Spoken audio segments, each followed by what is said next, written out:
Monetary systems, the frameworks governing the creation, circulation, and valuation of currency, have evolved over centuries to facilitate economic exchange, yet no system has achieved perfection.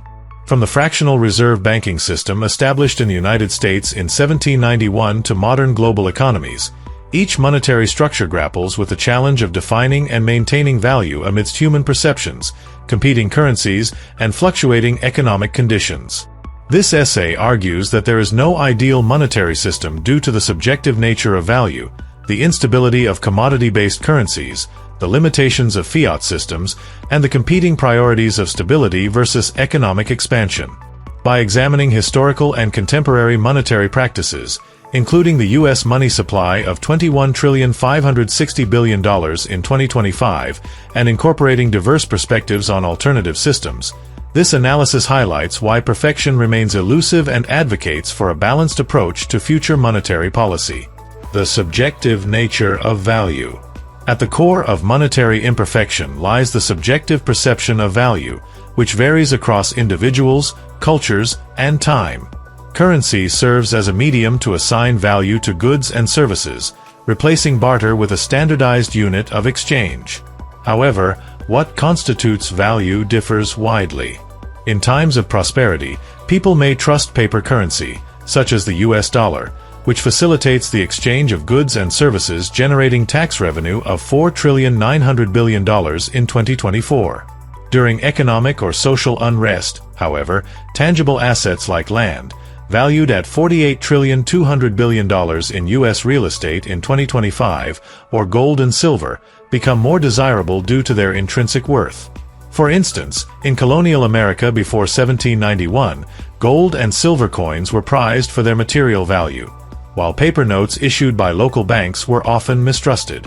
This fluidity undermines any system's ability to maintain consistent value, as human nature prioritizes different assets, real property, commodities, or currency, based on circumstance. Nomadic or less structured lifestyles further complicate value assignment. Some individuals may reject currency in favor of natural resources or self-sufficiency, valuing land for sustenance over paper money. In contrast, urban societies rely on currency for daily transactions, highlighting the impossibility of a universal monetary unit that satisfies all. Even within a nation, the U.S. national net worth of $150 to $200 trillion in 2025 reflects diverse asset preferences, from land to financial instruments, none of which universally anchor currency value. The instability of commodity-based systems. Historically, monetary systems tied to commodities like gold or silver aimed to stabilize value but faced inherent flaws. The U.S. dollar, defined by the Coinage Act of 1792 as a silver-based standard, was later pegged to gold under the Gold Standard Act of 1900, with $1 equating to approximately 1/20th of an ounce of gold. This system provided a tangible basis for currency but faltered due to supply mismatches. Gold production, limited by mining, could not keep pace with economic growth, constraining the money supply and causing deflationary pressures, as seen in the late 19th century when the U.S. money supply was roughly $20 billion in 1913. Conversely, overproduction of silver in the 1870s depressed its value, destabilizing the bimetallic standard. Competing currencies exacerbated these issues.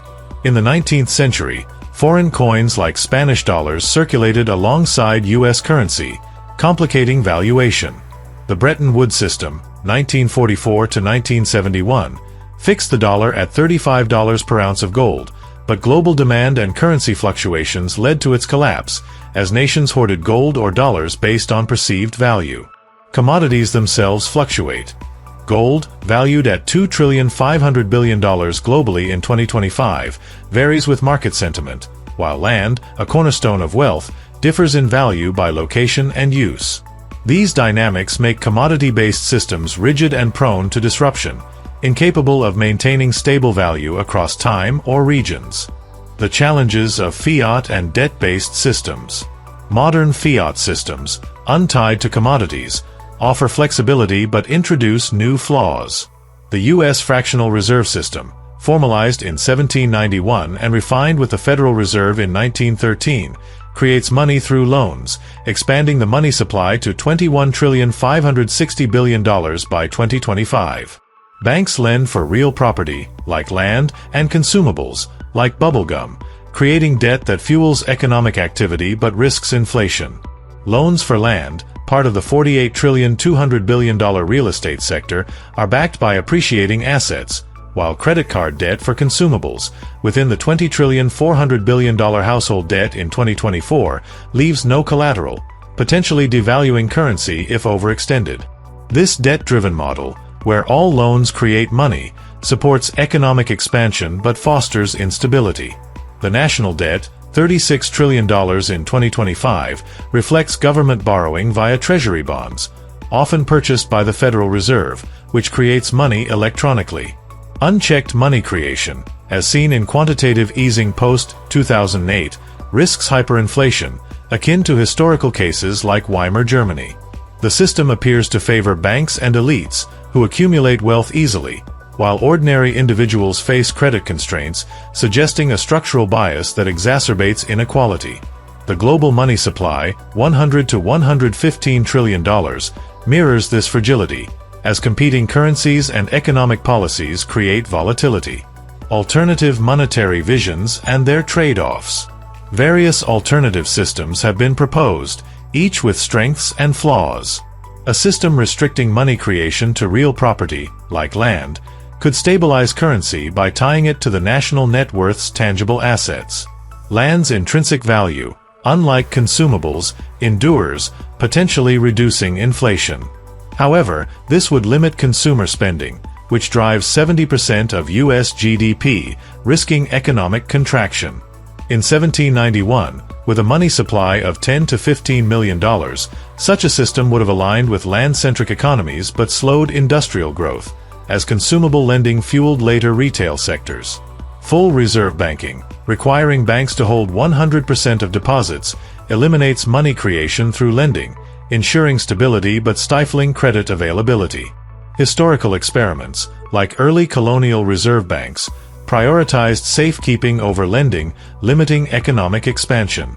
Islamic banking, based on profit sharing and prohibiting interest, avoids debt inflation but struggles with scalability in consumer-driven economies.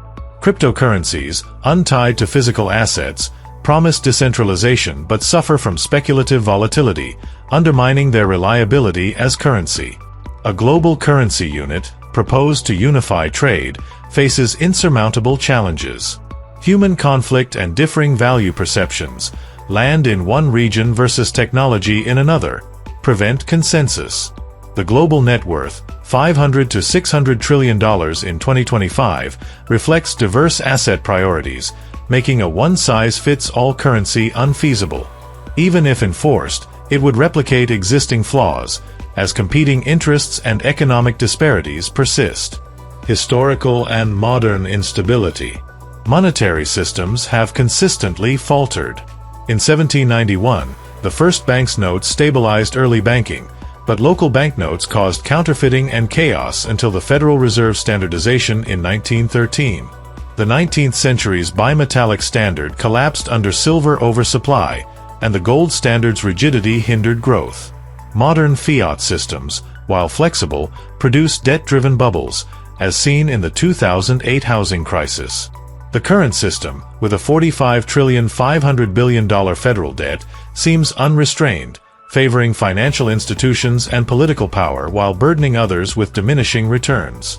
Alternative systems prioritizing stability, like asset-backed currencies, sacrifice the rapid expansion that drove U.S. GDP from $20 billion in 1913 to over $25 trillion today. Expansionary policies, while fostering growth, risk instability, as seen in recent inflation spikes. The debate between stability and growth underscores the lack of a perfect balance, as stakeholders, banks, governments, and individuals pursue conflicting goals. Some advocate for accelerated money creation to fund innovation, while others seek restraint to preserve value, reflecting political and societal divides. Toward a balanced future. No monetary system can reconcile subjective value, competing currencies, and economic priorities.